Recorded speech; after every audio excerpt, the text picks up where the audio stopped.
Van Morrison walking through the garden there on UNC Radio on Dave's Gone By. That's right, we are going into the garden courtesy of our guest, Carole Demas.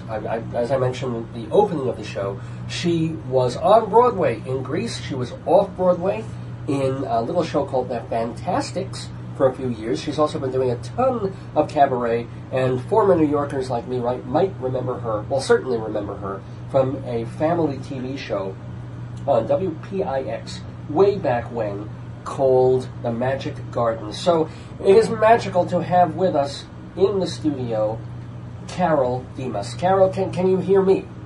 Yes, I can. You sound a little far away, but then you are. Well, hold on, I gotta get my headphones on. Try that again. Carole, I can hear you, definitely.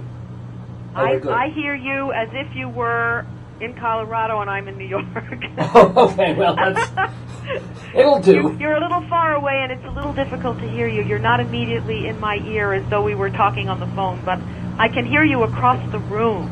You usually like it to be, or if there's something fouled up at your end? Oh, there's always something fouled up at our end here at this station. It's college radio, you know. That's Can't we ask the magic tree to bail us out? I guess not. Well, I actually hear you absolutely fine, and I can see by our dials that our listeners do too. So welcome to the neighborhood. It's not quite a magic garden here. Things tend to die when I touch them, but other than that, it's fine. So how are you? I'm fine, and I'm wildly busy, which is something I would never have expected at this point in my life, considering that the Magic Garden went on the air 40 years ago. 40? Was it 40? Oh my God. We will be celebrating the 40th birthday of the Magic Garden in 2012, and it happens to also be the 40th anniversary of Grease on Broadway, which is why 13 of us from the original cast are being assembled by Broadway Cares, and we start rehearsals tomorrow morning for a huge event in New York for Broadway Cares Equity Fights AIDS on Monday and Tuesday, which will be a part of the Gypsy of the Year, the annual Gypsy of the Year events.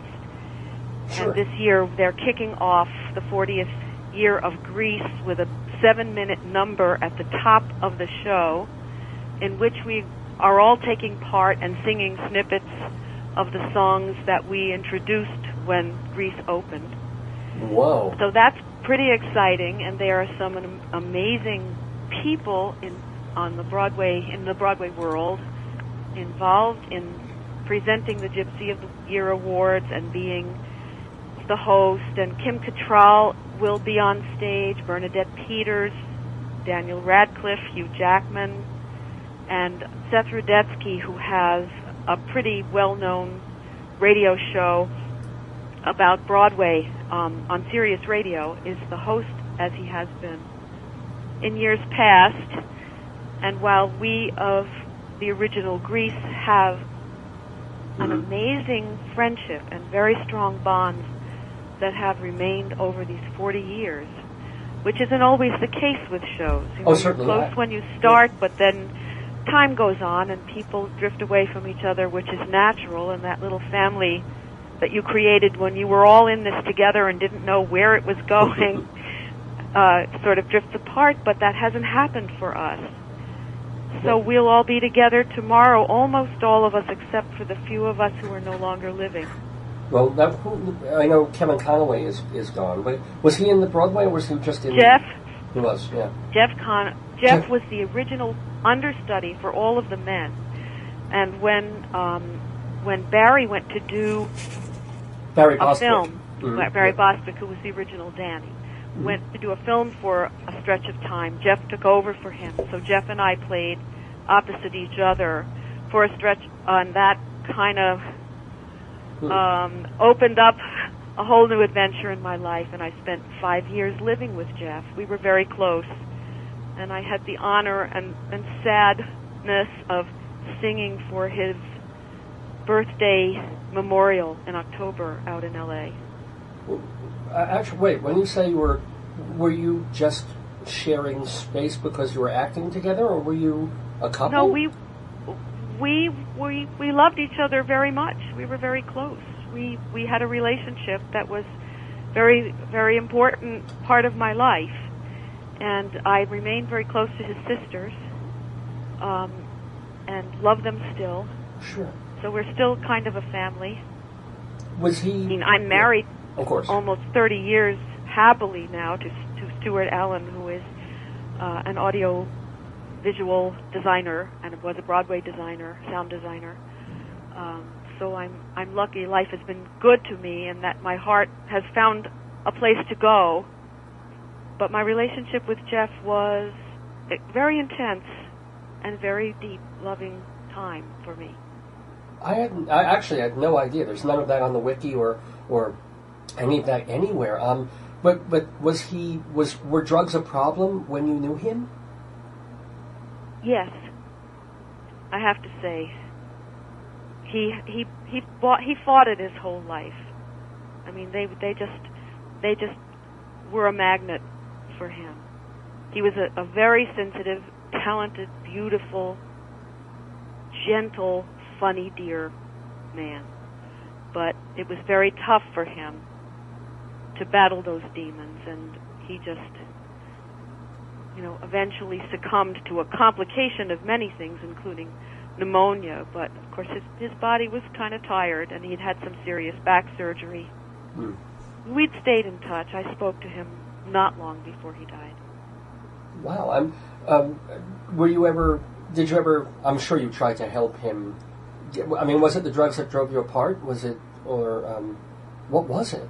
Was that feeling that you were helpless? It's interesting that this has come up. Yeah, I had no idea this would come up. Yeah. It's not something that's generally known, and not something I generally talk about. I mean, people in our close circle, of course, are well aware of our relationship. And when John Travolta had a memorial for Jeff, not too long after he died, it was very private, and it was lovely in an intimate restaurant in Beverly Hills. And that gathering was mostly for people associated with the movie. Johnny invited my husband Stuart and me to come and be a part of that, because it was also for family, and he considers me a part of the family.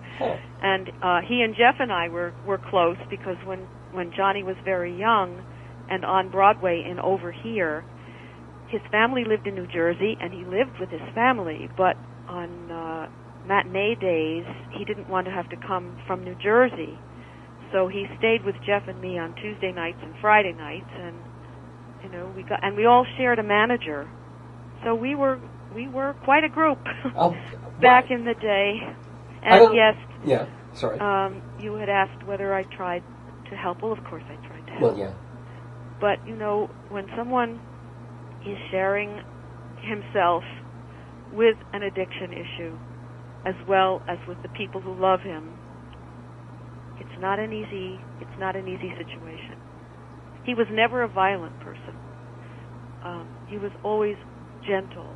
I mean, he hurt himself the most. But there's a distance that happens. There's a separation that happens. And there's only so far you can go and so close you can get in those kinds of relationships. So they very often can't last forever, and that was the case with us. And you were smart enough not to be pulled into. I mean, was there ever a problem where you might have gone into the whole drug thing, or you tried it, you didn't like it, or you never even touched the stuff? No. I think genetically, especially, I'm very blessed that I don't like that stuff. I can't say that I don't like a margarita now and then, Okay. And I think red wine is one of God's great gifts to the universe. But I'm not a heavy drinker. I do like to drink socially. I have never liked drugs. I don't like the feeling of not being in control. I don't like where they take me. And I remember having friends in L.A. there were other people we shared our lives with who used to like to come, and do whatever it was they were doing, and I just kind of stayed away from it and cooked dinner. Okay. Wow. But they would say to me, Carole, you're so lucky because you see and feel the things on your own that I feel like I need drugs to find. And I thought that was an interesting question, and yet these friends were the most marvelous, creative, intelligent people. And I would say to them, but you can go there without hallucinating, without stuffing poisons into your body. I firmly believe in your talent and your creative brain and heart, and I think you really don't need this stuff to go there. You just think you do, but easy for me to say, right? Right. I'm the same way. I mean, I grew up. I'm a total straight arrow. Never even tried drugs, honest to goodness. I grew up with some people who did and who dabbled and did some minor drug stuff, and I was like, well, I can listen to music. I've got other ways. Right, right. There are so many things that can take you into the creative sphere and those parts of your brain and heart that open up and help you be closer to many of the wonderful things in life. And I just feel lucky that I never felt the need to put something into my body that would take me there. And on one or two occasions that are very vivid for me in my life, friends slipped stuff. This wasn't something friends should do. Yeah. But I suddenly felt awful. I mean, my response to that was, don't stand there looking at me hoping that I'm suddenly going to join you in whatever joy it is that you feel when you do this, because that's not how I feel. And I think you thought you were doing something good for me, and you knew that I wouldn't do it on my own. But this isn't working, and now I have to, wait until it ends. Huh. And I don't ever want to go here again. Absolutely. And so that was how it was for me. I'm having a conversation with you, a person I've never met in my life. I know. That I think I have almost never had with anyone. And I do not charge. Entirely, anyway. I charge $95 an hour, by the way. You can make me the well, check. Call me Dr. Dave. I think there may be some value, maybe to the people who are listening to your show in my sharing this with you, because I guess one of the things that's true of all of us is that most of us who are creative are curious. Yeah. And we don't tend to just wear blinders and just immediately assume that we know what's right and everybody else is wrong. I mean, if we don't reach out and try to expand our horizons and our minds, we limit ourselves. And especially for people in the creative arts, that's not a good thing to do. But I just feel like if we have gifts, if we have creative gifts, we are maybe capable of exploring so much just with the gifts we were given, and we don't necessarily need poisons to take us beyond the limitations of an ordinary day. I mean, if we can learn to be observant and of the world around us and sensitive to the people we're lucky enough to have in our lives, that just might do the trick. Wow. We are talking with Carole Demas. I thought we would be talking about the Magic Garden and Broadway, and we're talking about all this deep stuff. Like, any other confessions you need to get off your chest or anything? Or, Well, people still think, that Paula and I must have been druggies back in the day in the Magic Garden, and that those big mushrooms that we sat on were symbolic of something, and they think that we were, they think of us as those two hippie chicks. Yep. And hippie chicks and or lesbians, of which you yes, were neither. Of course. Paula and I have been friends since we were 14, and she is the best friend a person could ever ask for, and she's just, we are still very close, and she's something in my life that's very precious, and I'm so grateful for her. and for her 3 children, and Oh. for, everything that we have been through together. That friendship that people saw when they turned on the Magic Garden every day and sort of joined this circle of friendship that they felt a part of. And if you saw the letters that we get every day, still from all of those children who couldn't write and there was no internet back when they were 3 and 4 and 5 and 8 and listening and watching us. Now they're between 30 and 45, and they write to us and tell us what we meant to them and how happy they are to find our DVD collection so they can share it with their children who they feared might be too jaded to love it the way they did, because children today have so much media to choose from. And boy, those people are thrilled to find that their children do love it. I mean, it's just simple, classic stuff, but the friendship that they feel and the chemistry that they feel is absolutely real.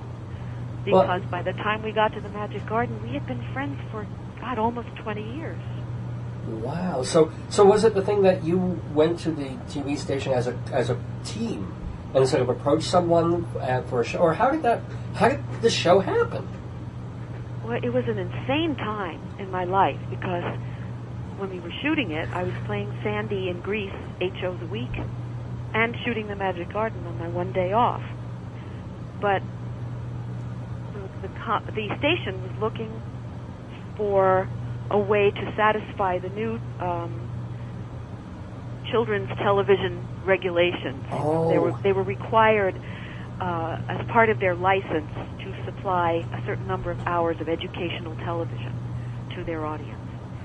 And the Children's Television Act had everybody scrambling for programming. They had a whole lot of cartoons in their vault, and they wanted to find someone to be a kind of host for a cartoon show. So they were looking for somebody who had experience with children and a lot of television experience, not necessarily children's television. Uh-huh. I have half a master's in early childhood education. I didn't imagine that I was going to bounce out of school and suddenly become the toast of Broadway. And I knew I'd have to learn. I'd have to support myself and my career. I got enough credits to pass a test and obtain a license to teach in the New York City school system. Paula now has the equivalent of a PhD in early childhood education. And she had done some folk singing. She was wonderful at it. She played the guitar. She had a wonderful voice. But the two of us ended up teaching together in a big kindergarten at PS7 in Brooklyn, which is in the public school system in New York. Uh-huh. It was a double enrollment kindergarten with 50 children in the room at once. And if you don't think that was wild. And a lot of them didn't speak English. Oh, and they had goodness. never had any previous schooling. So it was pretty challenging. And we were teaching together, and we reached them and began their education with music and storytelling and things that they hadn't really experienced before. So that was 10 years before the Magic Garden happened. When I went in to talk to WPIX about potentially hosting this show for them, and they told me what they wanted to do, I thought, my brain started, going, and I thought, we could do something better than this. I asked them if they might be interested in a team.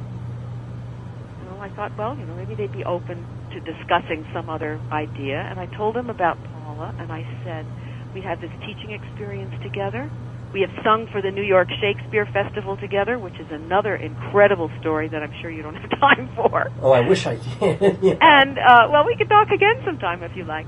But anyway, I said, I'd really like for you to meet her and think about the possibility of our doing a show together that might expand, beyond the cartoon idea that you had. Not that your cartoons aren't charming, but, maybe we could do a little something more. They said, like what? Come in and show us. So we did. And I have to thank Paula for throwing that audition material together, because I was in the middle of 8 shows a week. I had no time to do it. And she did, and we went in, got on camera, did our thing, showed them, a bit of the kind of thing we thought we could do. They got very excited about it. apparently interviewed a few more people, decided no one had our chemistry, and they didn't really need to look further. And that's where the Magic Garden was born. Paula used to come to the theater where I was doing Grease on matinee days between shows with her baby at the time. Oh, wow. Her first one. She had 2 more after that, and she would bring me a sandwich or something, so that I could eat something between shows, and we would go down into the depths of the theater and work on the show.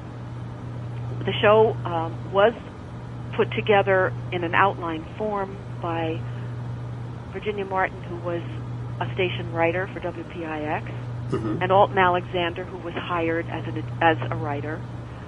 But it was never totally scripted. All of the dialogue came from us, and we gave them lists of stories that we felt we could dramatize, bring to life, and songs that we knew we could do simple arrangements of with just 2 voices and a guitar live. Our voices had a great blend. That was just sheer luck, which we had discovered back in the kindergarten. So we would, she would come and we'd figure out which story are we doing and who's going to play what and what props do we need, and kind of, work our way through it and work our way through simple arrangements for the songs we would be doing that week. And then we would sometimes participate in discussions of the scripts with the writers at the station and say, we like this idea, we're not sure about that one, how about this? But when we would do a show, it was 1 page. Whoa. And we had the wonderful Carrie Antibes doing Sherlock and Flapper at the same time. And only once that I remember did he foul up and reverse their voices. He always remembered who was on what hand. He was so funny and dear and really a brilliant puppeteer. Well, I used to Still watch. a good friend. I used to watch the Patchwork Family, and yes, that he was doing Carrie. Rags and those characters. Yeah. Yes, and these were not sophisticated puppets with eyelids that moved and stuff. They were very simple. In fact, he made Sherlock out of a bathroom rug. Oh, really? Yes. He made him for the audition because they wanted him to come in and audition, and he didn't have a puppet. So I think he might have had rags, but he didn't feel like that was appropriate since this was something else. Right. So he made Sherlock out of a pink rug and half a rubber ball and pipe cleaners for his whiskers. And we thought, okay, now they loved him, now they'll make one that's, a little less thrown together. That's what Carrie hoped. But no, the budget was small, they liked him the way he was. And we were forever, you may have noticed, patting him on the cheek. Yeah. It was usually because we were sticking his whiskers back on. Oh my gosh! Wow. How long was the Magic Garden on? How many shows did you end up doing? We didn't make a whole lot of them. We made 52 of them. And we made an hour-long Christmas special, which Paula and I wrote and produced. And it ran for 12 and a half years. Yeah. So wait a minute. Cycles, in 13-week cycles, the way shows often did at that time. So each show was shown 4 times a year, but there were a lot of them. And a lot of little children who watched it for a period of time. And then they would move on to something else. So it worked doing it that way. And actually, a lot of them watched until they were quite a bit older, which we didn't know, of course, until we started getting letters now. And some of them were girls who had crushes when they were 12, and they were still not really talking about watching it, but they were watching it. Children started watching about the time they were 2 or 3, and continued to watch it into their early school days. Especially girls watched it longer. Boys Right. would get into superheroes and stuff, but girls would be 8 or 9 and still watching it. And then we get letters from people who are now grandparents, who were the parents of those children. And according to the demographics at the time, there was a really unusually large number of adults who were watching with their kids. Well, I mean, I have to say, just this morning, my wife and I were flipping channels, and we came across a children's show. And I'm not going to say anything disparaging about it. I mean, it is the culture now. The so-called Doodle Bops. Just came across it on one of those children's channels. And it's this perfectly fine, G-rated show for kids with a lot of music and a lot of color, but it moves so unbelievably fast. I mean, it's like cross-cutting, and no shot lasts for more than like 2 seconds.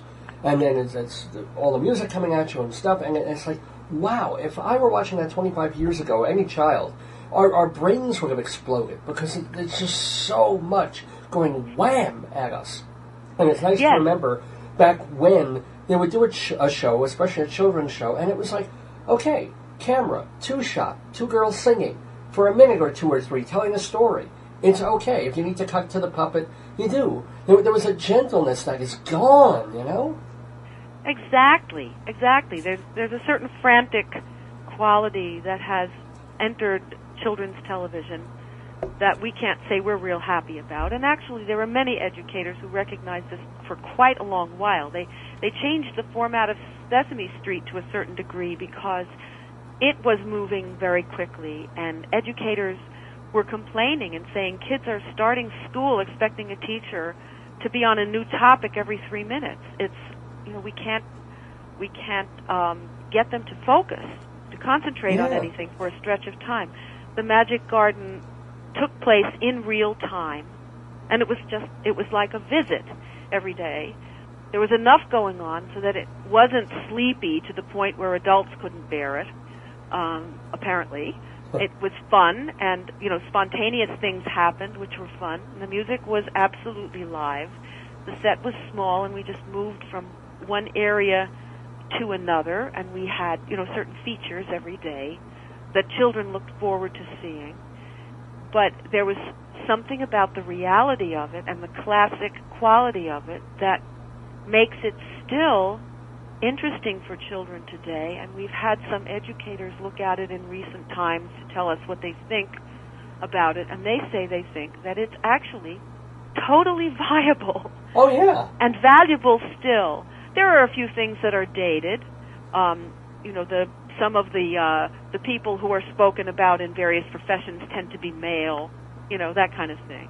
But all in all, when little children watch this show today, they can't get enough of it. We have the DVD collection, which, if you don't mind, I will say is available on the shop page at caroleandpaula.com. Carole, A-N-D? And A-N-D, you have to spell, and Carole has an E. Oh, right, your name, C-A-R-O-L-E. R-O-L-E. A-N-D, Paula. A-N-D, P-A-U-L-A.com,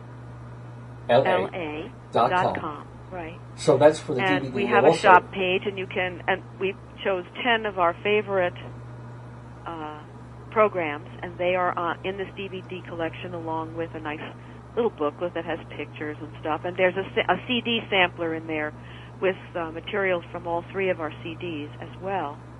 And so people buy this. They say, well, I bought it for myself, but I thought maybe my kids might like it. I had hopes, but I was thinking, well, maybe, what I used to like. It's like, oh, Mom, but they do like it. Right. The children do like it, and they can't get enough of it. We started writing a new show, that was an arts education show called Friends Forever. And we based it on a very solid arts education curriculum. And we were ourselves again, only years later, and we just focused on music and drama and art. And we had puppet characters who were very much like Sherlock.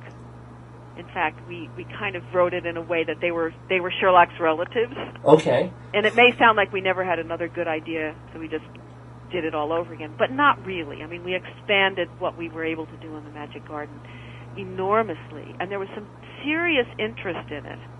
But like many things, it's showbiz and stuff happens. When we thought we almost had sold it to Sony Family, and the 2 people who we went out to meet with were 2 young women who were producers there and wanted to do a new children's show, and contacted us and said, would you two by any chance be interested in getting back into children's television? Because they had both watched the show when they were kids. And we said, not only that, but we have a show. We have drawings, we have scripts, we have curriculum. Come and show us. So we did. And they were just exploding with excitement when we were done, clutching this prototype that we had brought them and saying, oh, this is the best thing anyone has sent us. We're really interested. We'll get back to you. And then we get back home, and a few weeks later, their legal department called. Who do we talk to about a deal? And we thought, we were just jumping up and down.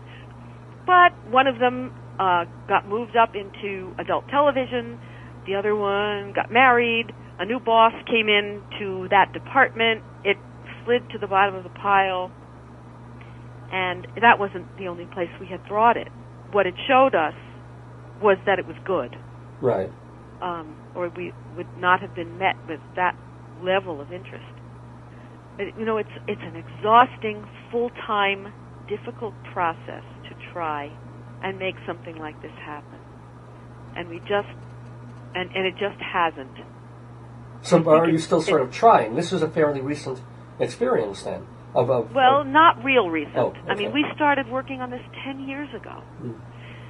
And off and on, we've been busy with it. And, we have busy lives. We're older now. I have a website of my own now, CaroleDemas.com, on which you can see all the insanity that I'm up to, because I've reached a point in my life where I feel like it's use it or lose it time. If I don't keep singing, then I won't. And actually, I hate to rush, but we kind of have, unfortunately, I have to wrap this up. We're definitely invited for a part 2, because we didn't even go anywhere near half the things I wanted to talk about yet. But I want to make sure that you're able to push, like, your current appearances, your website, and you're doing cabaret at, like, the Laurie Beachman. So where can people see you in New York, like, in the very near future? Well, certainly, of course, Monday and Tuesday at the Gypsy of the Year, at the New Amsterdam Theater, the Gypsy of the Year events, which are big, amazing shows with all the great singers and dancers on Broadway doing various numbers, and starting with most of the original cast of Grease doing a big number in tribute to the iconic show that Grease has become over the years. And because we were young when we started, we were mostly in our 60s. I'm a little older than that. And we are, still kicking. Right. And most of us, thank God, still living and well, so we are able to do this, which is very exciting. Then on Wednesday night, I will be at the Players Club in New York, which is a prestigious and wonderful place and organization, as the featured vocalist with Sean Harkness, an outstanding guitarist who's doing a show of his own, and asked me if I would join him, along with Ian Herman, who is my musical director and will be playing something of his own. And then on Saturday the 10th, I will be at the Irvington Town Hall Theater, which is a lovely old theater in Westchester County, patterned after the theater where Booth shot Lincoln. Lovely, okay. But it's actually a wonderful theater, and I'll be there with Rob Evan, who's a big Broadway star. From Jekyll and Hyde, I think. Yeah.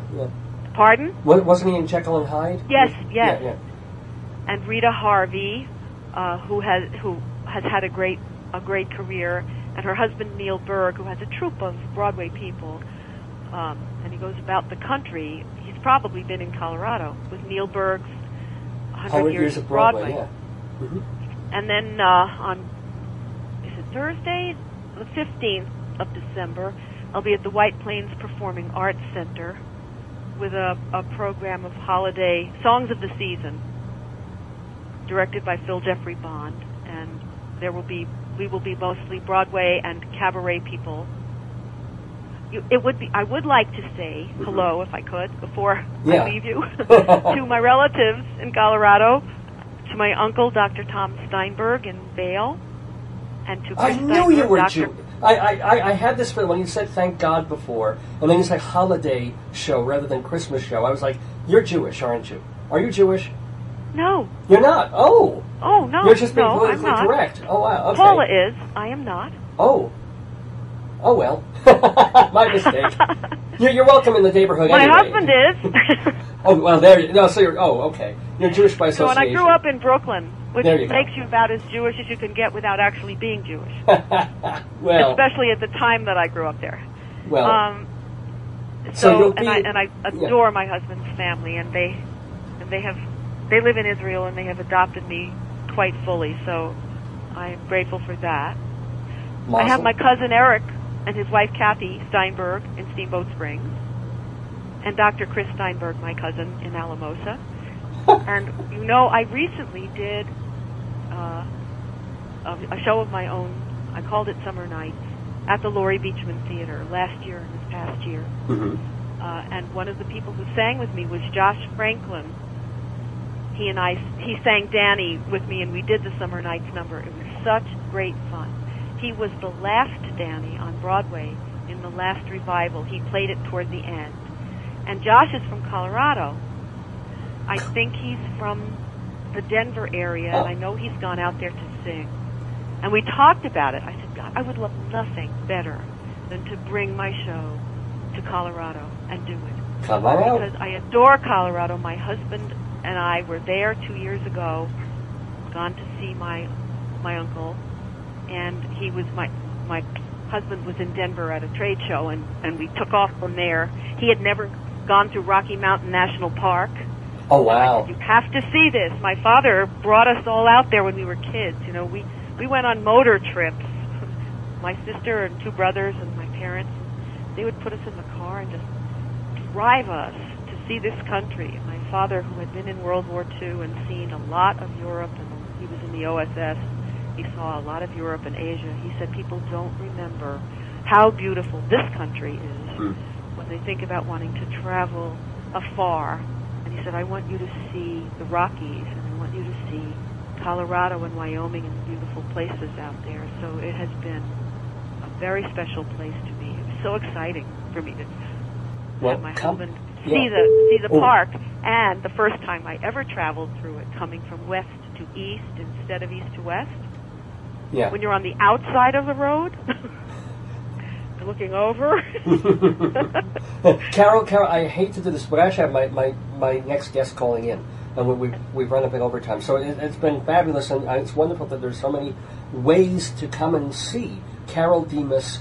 She's in Gypsy of the Year. You'll be doing your show in Irvington and all around. And just go to her website, CaroleDemas.com, CaroleDemas.com. Carole, consider this an invitation to come on back very, very soon to the neighborhood to tell us part 2 of your life and work. It's been an absolute magical experience having you in the neighborhood. Thank you so much. I enjoyed talking to you so much, and as you see, I'm a talker. Press the button and I go. Well, hey, that's what we need on the radio, but not right this moment. So, no dead air. Have a good day. You too. Enjoy your next guest, and we'll talk again. You betcha. Bye-bye. Thank you.